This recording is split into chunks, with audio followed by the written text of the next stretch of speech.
The world around me was a swirl of unfamiliar textures and muted colors as I blinked into consciousness. A faint scent of sandalwood lingered, hanging in the air in a way that felt simultaneously alien and comforting. I realized, slowly, that I was no longer in my own body, but had slipped into the realm of fiction, a villain's skin as my own. It was a sensation unnerving enough to send any logical part of me spiraling, like waking to find the sky beneath your feet. I took a hesitant breath, each inhalation sharp with the realization of my presence here, how I had longed to change the fate of a character so thoroughly ensconced in infamy. The pulse of my new reality thrummed beneath the smooth surface, and I understood the storybook tragedy looming over my head, the one that had always burgeoned, one toward a cruel climax. Yet, even in the cold embrace of inevitability, a determination rose stubbornly within me. I was not going to follow the villain's bleak narrative, not when I had a chance to change it all. Even if just barely perceptible beneath layers of script, I could sense the outline of destiny, like an undercurrent, unnoticed until it swept you from shore. So I set my sights on the one whose hardened expressions had always intrigued me the most, the protagonist, who, in unfurling his own saga, could become an ally, if only he would listen. Standing now in this ill-gotten form, I imagined him, tall, with eyes that held winter's chill, yet promised warmth just beneath the surface. Our connection would not be easy. Winning him over would be tantamount to untangling disbelief, an yearning from woven threads. But there was something indescribable in that struggle, a beauty like the strain between a bow and its drawstring. I let myself sink deeper into this newfound scheme, resolving that each step must be careful, each word precise. I'd start simply, small gestures that whispered sincerity against his fortress of reserve. It was almost conspiratorial how intricately the plan began to map itself in my mind, a game of logic and gentle persuasion, as if plotting revenge against fate itself. I couldn't help the small smirk that pulled at my lips at the thought, amused by the absurdity of the act. Resting my hand against the cool mahogany table, I noticed how my fingers tapered elegantly in this body, part of the villain's immaculate allure. Every calculated movement seemed to fit a glove-like precision, echoing the simplest, odd fact I'd stumbled upon in this realm. It was as if each gesture specialized itself to command attention. Or perhaps it was just me gradually accepting my eccentric disguise. Now settled with resolve, I spent the day observing my surroundings, watching faces flick past like the pages of a worn-out book. Each brief encounter with others was like unraveling a thread in a tapestry of a familiar yet untamed world. I couldn't refute the controversy of the task. After all, moving hearts requires understanding one's own. But beneath those layers of complex interactions, the protagonist seemed to possess what felt like both secret and art. He emerged from the film of morning light that barely crept through velvet curtains, his expression as unreadable as ever, eyes sharp as a painter's knife. Those glances he exchanged with others were brief, but each was weighted with purpose. And though his gaze upon me was indifferent, it crackled with a silent promise, a promise to remain enigmatic until proven otherwise. This silent promise was perhaps my true challenge. Beneath his cool demeanor lay emotions worth exploring, though cloaked in reluctant restraint. It would take subtlety and grace to uncover the nuances within that impassiveness, but something whispered within this unfamiliar skin that there was a depth masked by frost. My curiosity was hooked. "He doesn't like you," the voice drawled inside my mind, as if mocking my intentions. I ignored it and focused instead on the spark of opportunity each calculated word command. For a moment, his essence folded into itself across the room, leaving an imprint etched in the hierarchy of memory. I imagined myself as an artist, determined to sketch finely crafted brushstrokes across circumstances, brushing away our separate anonymity with each shared interaction. Then the turning point came, a simple exchange, a colliding of glances that left our parting momentum unsteadied. It was a definitive pause, an instant enough to demand attention from the dull pattern of silence. The scene set itself into gentle motion as our eyes collided, weaving through the untold drama buried under surface calm. Each twinkle in his gaze became more than observation. It was an acknowledgement, silently intriguing in its demand for understanding. And as he turned away, leaving me to observe the retreating figure, I couldn't ignore the conspiracies bubbling beneath imagined calm, urged on by inner response and visceral reaction. There was a hidden theory in the way emotion played quietly upon lineaments of expression, undetectable unless desired enough. Yet, undeniably, I knew, the threads were beginning to weave together. Beneath the enigmatic ties lay a foundation shakily held between the thirst for intimacy and the slow affliction of truth. Each detail wielded weight, ready to transform narrative complexity into woven simplicity when seen in the softening light. He might become the remedy to fate's villain. The shift waiting was one that promised change in variations of closeness. And so, with resolve threading rich beneath determination, I accepted the task of reshaping our ending, building not just one story, but bridging the spaces left between authorship and gentle connection. The morning unfurled in a shroud of mist, the world still awakening from the depths of dawn. The quiet was punctuated by the rhythmic clattery of dishes as breakfast was slowly prepared. My awareness drifted towards him, a figure sculpted in porcelain brace, framed by the cold embrace of the kitchen window. He moved with effortless precision, each motion of his hands revealing a delicacy that seemed to belong to a world where art and reality divided only by the fringe of understanding.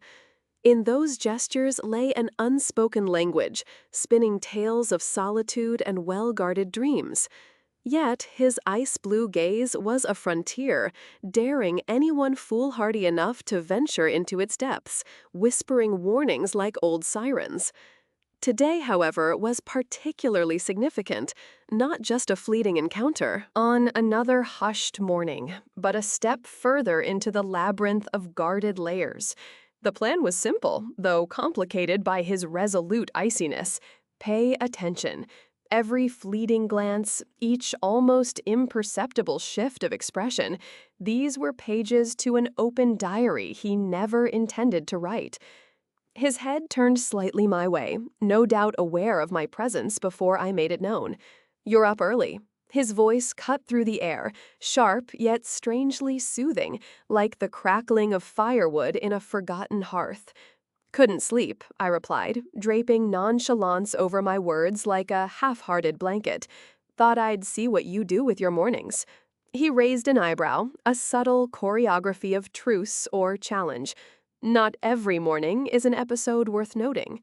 An unfamiliar warmth slipped through as I held back a chuckle. "I've read somewhere that half of mankind's existential crises start with breakfast." The corners of his lips curled into what could only be described as a reluctant smirk, a delicate avalanche peeling away a fragment of his frosted countenance. "What conspiracy are you dreaming up this time?" he shot back, folding his arms like a master deflecting an encroaching pupil. "Nothing sordid," I returned smoothly, adopting the guise of innocence, "just trying to uncover the mystery of your omelet preferences." Here was where the dance wove its intricate steps. His face contorted with a disbelief that lingered between amusement and skepticism. Yet beneath those layers remained a faint shimmer of curiosity, a willing silence that spoke of unseen worlds. Beneath his steady exterior, Maybe coffee is the trick, I continued, gesturing toward the over-steeped pot behind him. Or perhaps it holds the secrets of your soul? Amusement flickered behind his carefully constructed barriers, a shadow drawn along the pale ambiance of a quiet morning. I suppose everyone deserves to nurse some controversial theories about breakfast, he replied, pouring the steaming liquid into a waiting cup, the murmur of caffeine eliciting a serenity in its unwinding curl of smoke. Observing his retreating gestures, a hint of satisfaction glided through me, as if I'd cracked a guarded code. This was not just a transactional existence of shared space, but one of conspiracies woven between soft moments and the unspoken agreements made in fleeting eye contacts. This was conversation. The sound of the lingering quiet invaded once more, a comfortable cloak that draped itself over mutual understanding. Yet, with it too, rose a tension, coaxed by the inner workings of unspoken plans, the shifts in proximity that promised more than mere acquaintance. "Have you always favored the company of silent observations?" I inquired, unable to resist probing further into this entanglement of proximity and unvoiced truths. His gaze met mine, stormy, yet harboring the quiet deliberateness of a thinker sizing up the course of his next move. "Depends on what they yield," he said, softly, a response weighed with calculation, a chess master in a game I hadn't yet fully understood. I laughed, the sound lingering like the soft tracing of a hand over fraying edges. "Well, I do hope they're good, O'Kane." "You might be surprised by what unfolds," he replied cryptically, a subtle promise hidden within the recesses of his statement. His enigmatic smile was as devastatingly uncommitted as a painted mirage, a fleeting echo leaving its spectral touch among the gathering mist. As the last of breakfast drew to a close, a realization dawned in the quiet conclave of my thoughts, a new blueprint taking form. Through guarded politeness and intricately placed words, the strands of a deeper bond began weaving their path. Each shared glance, seemingly casual, was a blueprint for possibilities, if only I dared to decipher the coded language etched in the stillness between words. Here, in the uncharted expanse between chaos and simplicity, lay my resolve to unravel the unsaid, to discover the vibrant, not colors beneath muted exchanges and lingering glances. This was both my ambition and my quest, fraught with challenges that threatened, yet enticed with the sweet promise of nearness. I knew within me the threads were beginning to weave, the spaces that faded between the sharpness of an icicle and the warmth of its thaw. And so, with that reckoning nestled inside, I prepared for the narrative that awaited, the truths I was determined to uncover through our shared silences. The afternoon sun dripped in lazy cascades through the lattice of tree branches, painting speckles of warmth onto the polished wooden floor. The garden lay almost unmoving, a serene tableau edged in gold and shadow as I wandered through its symmetrical paths with casual deliberation. There was a gentle rustle, a whisper of a breeze weaving through the magnolia leaves that brushed against the edges of our conversation like a covert messenger. It was during these ambiguous intervals of tranquility that a rival suitor, with all the grace of impending storm clouds, made his entrance into our unfolding narrative. His presence was an oddity, a shimmering, forgotten photograph slipped into the wrong album, full of bravado and a smile that might have been an advertisement for toothpaste. There was, "Ah, I see you've been keeping him entertained," he mused with a smirk, eyes glinting like secret codes behind mirrored glass. In that moment, beneath the facade of my nonchalance, I felt the unexpected tug of jealousy. a peculiar sensation, sharp like the first hit of espresso after a sleepless night. It was an odd thing, really, to be thrown off balance by such apparent insincerity, yet there it was, unbidden and unrelenting, stirring beneath the steadiness I had stored away. The protagonist, too, couldn't escape the undercurrents, though his demeanor spoke in muted layers. An almost imperceptible shift in his posture, an angle of the chin, a tightening near his eyes, betrayed his discomfort, which he masked with practiced indifference. And amid this performative posturing, the competitive air thickened around us, a silent confrontation set against the backdrop of sunlit leaves and whispering promises. "Well, you know me," I began, my words lacing through the awkwardness like a fine needle threading silk, always eager for a bit of mischief. It was a dodge, an innuendo left hanging lazily like smoke over the scene, offering him a slipway should he choose to take it. The rival, however, was not easily swayed. His expression held the certainty of a conspiracy, perhaps calculating which strings he might pull to unravel the tapestry stitching our paths. His gaze, weighted with speculation, spoke of intrigue, of shadows, chinging toward high noon with the inevitability of tides, and yet to unravel it there and now would be reckless. My inner thoughts brimmed with silent strategies, half-formed revenge plans that might see the fragile tableau crumble under less forgiving scrutiny. It was in the midst of this verbal fencing where I sensed, more acutely than before, the contours of vulnerability in the protagonist.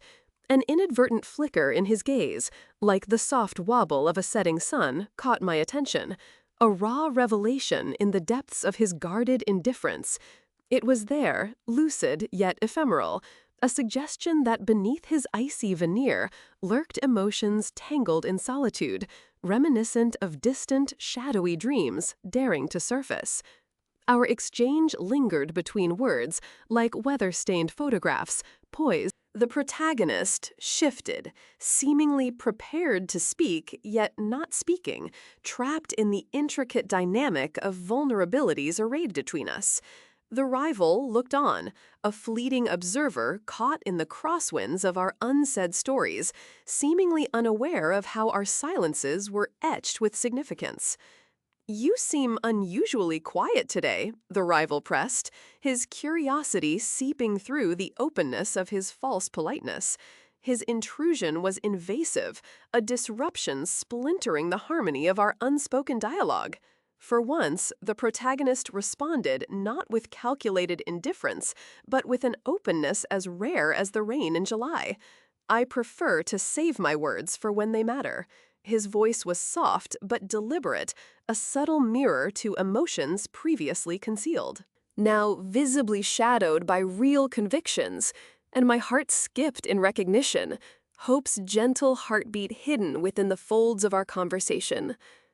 His statement landed between us like an unschedulable storm, ripe with potential, and the rival's demeanor creased briefly before settling back into a forced complacency, a retreat of sorts into normalcy, suspended yet unwilling to grasp the dictum of deeper truths unfolding in the spaces where our pathways converged. As the afternoon ambled onward, the rival departed, leaving behind remnants of his presence like wind-stirred echoes, while the silence enveloped us, a lull infused with renewed possibilities. There was now clarity where veils hung before, a reminder of the vulnerabilities that stirred within him under the persistent threat of I watched him then, allowing my gaze to linger in exploration of yet unseen dimensions, seeking the promise silently written in the shadows of his thoughts.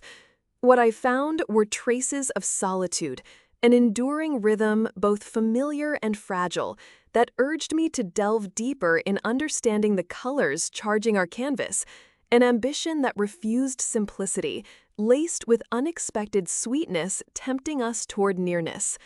The turning point, though ephemeral, lay swathed in these revelations, poised to persist despite the march of uncertainties. A realization, perhaps exchanged among the threads of intimacy, awaited, quiet but tangible, a silent accord to continue refusing the safe lies and embark on uncovering of truths only known to those brave enough to embrace silence. The day inched forward, its light slowly yielding to the indigo of evening. Shadows seeped into the corners of the room, a muted symphony whispering stories untold. We lingered amidst the subtle dance of contrasts, the quiet splendor of merging dusk with the warmth of crimson sunbursts peeking through aged blinds. It felt like standing at the edge of a new world, on the cusp of promises birthed from silence itself. The calm seemed almost conspiratorial, as if the universe held its breath, waiting for us to tip the scale, defying the accepted rhythm. His gaze drifted upward, capturing the lingering legacy of the daylight's surrender, a skyline festooned with stars gradually sparking to life. There was something immovably serene about him in that moment, like the solemn whisper of constellations, on weaving tapestries across the heavens. His guarded facade, though intact in its icy precision, seemed now slightly undone. A small wrinkle at the corner of his eyes, an elusive trace of yearning, or perhaps a fleeting question, begged to be understood. I found myself captivated by this unanticipated vulnerability, consumed with the urge to peel back layer after layer of the fortress he had so meticulously crafted. "Why do you do it?" I mused softly, my voice daring to disrupt the stillness. It was impulsive, reckless even, an invitation to wrestle with truths hiding beneath convenient tales told over coffee stains and unruly pages. His reply was delayed, a breath caught upon steep cliffs, readying for its descent. "Do what, exactly?" His words were cautious, draping over us like a shim, all woven in tones of uncertainty. Yet beneath this uncertainty, a resolve flickered, subtle but unmistakably present. The masquerade. A pause, a heartbeat, and then I threw caution to the wind, no longer content with the inertia we'd become ensnared in. I watched as something imperceptible shifted in his expression, a silent transition in the endless corridors of my companion's mind. His defenses began to falter. It was as if the very weight of my question had burrowed within his vehemence and demanded recognition. Lips parted and hesitated in response, a doorstep to doors longing to be flung open, exposing forgotten rooms. "Because," he began, words tasting of truth, yet tempered by hesitation, "it's easier than exposing a truth that nobody wants." There it was, escaping into the space between us, a truth unvarnished and stark, questioning the comforting lies we often settle into. His eyes clashed with mine, a tempest of sincerity buried beneath layers hardened by life's relentless echo. I felt it then, the gap closing, our silent battle of words crumbling against emotions no longer willing to masquerade as indifference. In the very depths of those eyes now unraveled, I glimpsed a solitude too profound for words alone to contain, a solitude steeped in survival, in bearing witness to life's cruel serenades.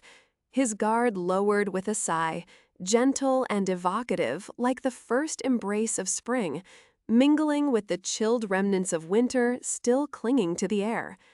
I took a step closer, guided by an impulse as ancient as time itself, the desire to console and understand men. Glimmed with a profound realization of shared isolation, his posture relaxed marginally, the tension bleeding away, and for once his form didn't appear encased in marble. If it were possible, I ventured carefully, navigating the delicate threshold between illumination and shadow, would you want it to be different? The silence hung tenaciously amidst the shifting breaths of uncertainty. His nod was infinitesimal, yet it reverberated with the weight of worlds. Timeless and raw, a solitary wish sent soaring into stars beyond us. "Help me," he whispered. It was less a command than a plea, a confession wrapped in vulnerability's cloak. His eyes softened, the chill thawed by unshed promises unable to remain bottled. "Help me make it different." In that instant, something within me unfurled and blossomed beneath the palpable weight of his request, an intimacy crafted from sincerity's gentle embrace and understanding's subtle dance. Together, we'd tread the path toward change, to dismantle walls brick by brick, a daring oath to explore the quiet lands between solitude and companionship. As the night deepened, fortifying our resolve in its sanctum of hushed revelations, I knew that this was the turning point, a fleeting bridge between estrangement and the providence of vulnerability released. And silently, amidst the stars' eternal watch, I promised, I will, setting out on our shared journey with a heart unguarded. The night sky was a canopy of brooding clouds, a mirror to the emotions I tried so hard to navigate. The distant rumble of a storm echoed the tumultuous pulse beneath my skin, a harbinger of what lay ahead.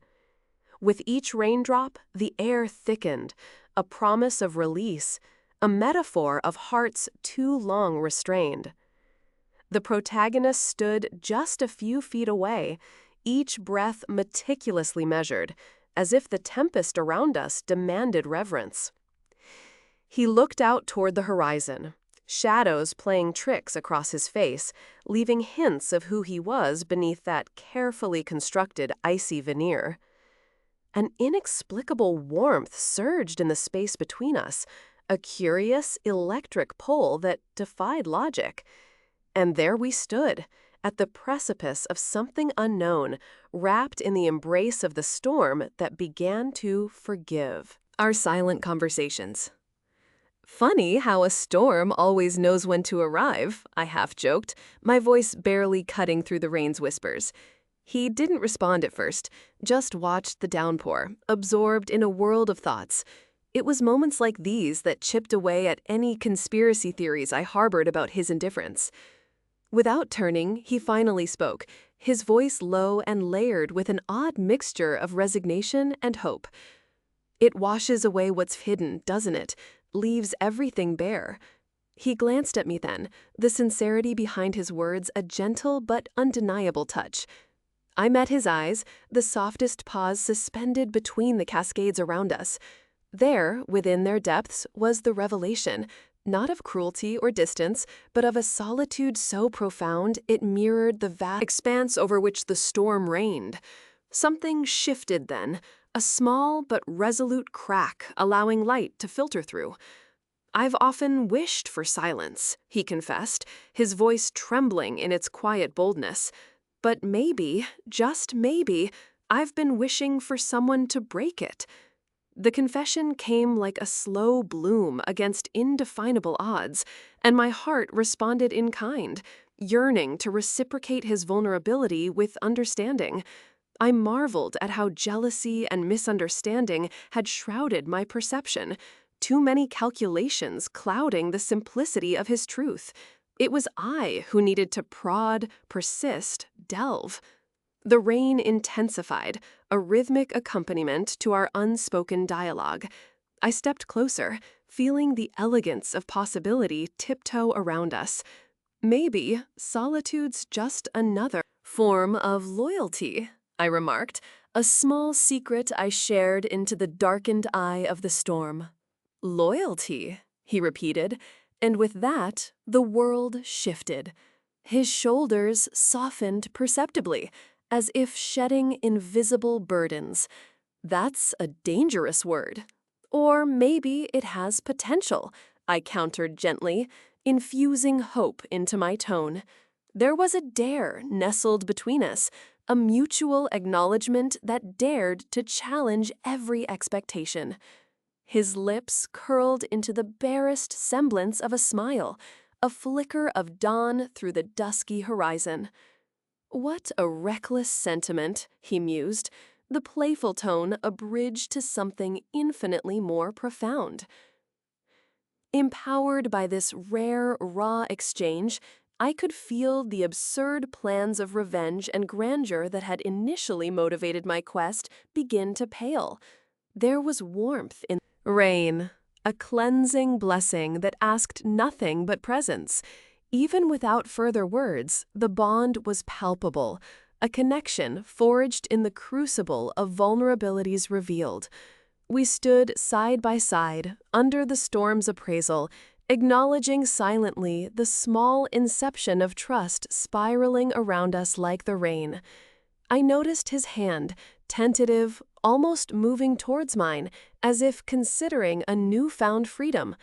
A quiet invitation, daring me to take the final step into the intimacy we had crafted from misunderstandings and unseen promises. And so I did. I reached out, intertwining my fingers with his, feeling a tangible shift that spoke louder than the storm itself, more honest than any conspiracy could muster. It was a subtle refuge we found within each other, a testament to the journey bridged. "Thank you," he murmured, and there was something akin to awe in his voice, the sort shared only in rainstorms, where pretenses were merely whispers among the tempest.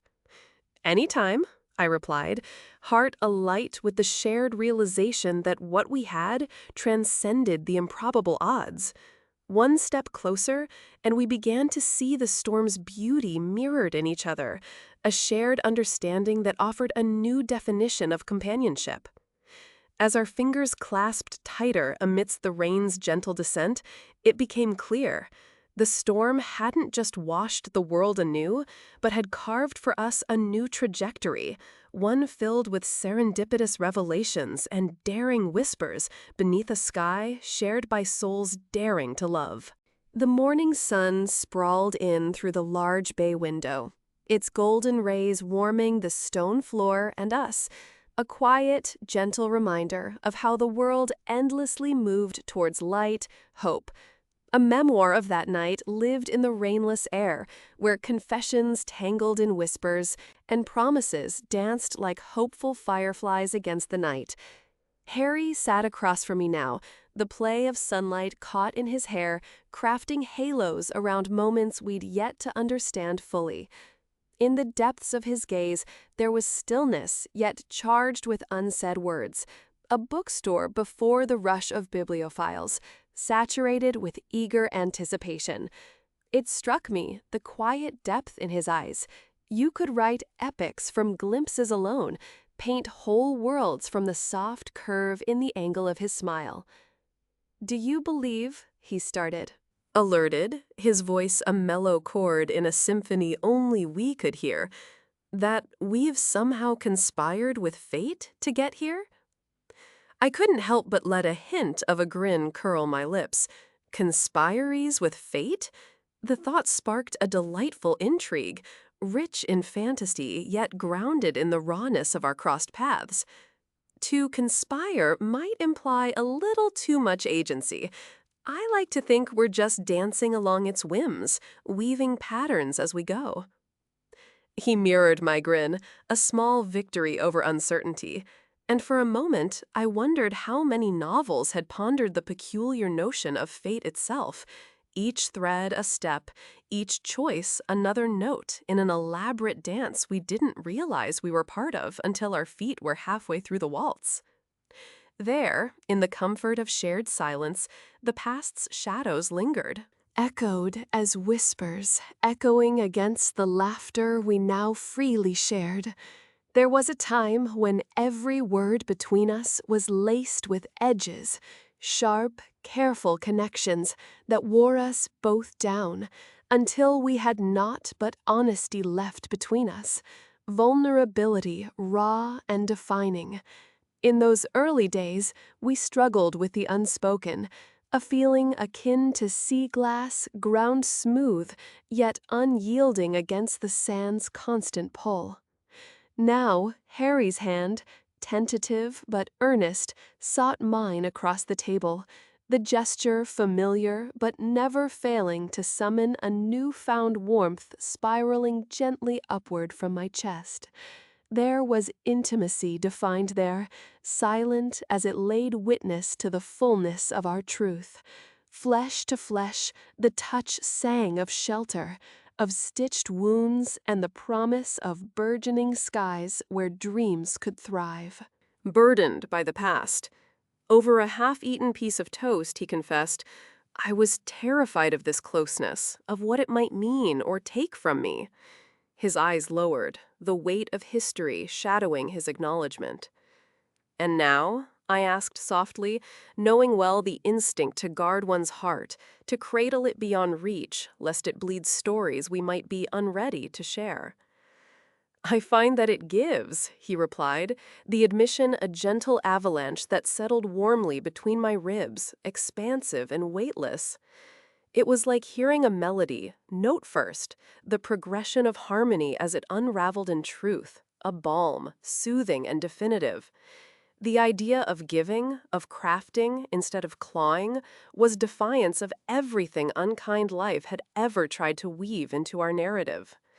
Reflecting on that, thought of how we'd grown, and beneath his golden gaze, my tongue playfully danced with words I'd let free. Did you know some cultures believe each shared meal forges ties we might not immediately understand? That food becomes not just a nourishment of body, but a communion between souls? His smile rose, captivating in its sincerity, like cooking up conspiracies with love rather than ingredients. Exactly, I nodded. Each meal is a nudge further along paths yet impossible to walk alone. Our laughter, companionable and resonant, bounced off the earthen walls, an ode to the resilience that bore us. There was solace in knowing not all shadows defined us, that the rivalries and long-draped ghosts of yore had not withstood the bloom of burgeoning light we'd carved from our enmity-turned alliance. It struck me then, revenge was sweet indeed if seen from the perspective of outliving the past with tear-filled laughter over burnt toast and forgotten rivalries. Harry, in his quiet contemplation, echoed the sentiment, his steady grip firm on our untamed future. We were, in essence, a testament to all that dared to rise above the ashes, to own every fragment of our testament and rewrite it with ink dipped in trust and affection. Turning his hand slightly, he revealed a space, a promise and an invitation to walk alongside. It was every bit a conspiracy against solitude, a manifesto penned against shadows. I slipped into that space willingly, feeling the burgeoning of something incandescent take hold. The morning, fresh and fragrant with budding dreams, stretched eagerly ahead. A page blank, the ink yet drying on past pages turned. With Harry beside me, the unrehearsed symphony of life found new rhythms where once there were only clashing notes. It was a future steeped in unrepentant joy, where every footstep made together was cherished, not just for its presence, but for the shadows it dispelled, the new stories it birthed. An eternal connection forged from solemn promises and laughter's sweet balm. Our legacy, now cradling the dawn.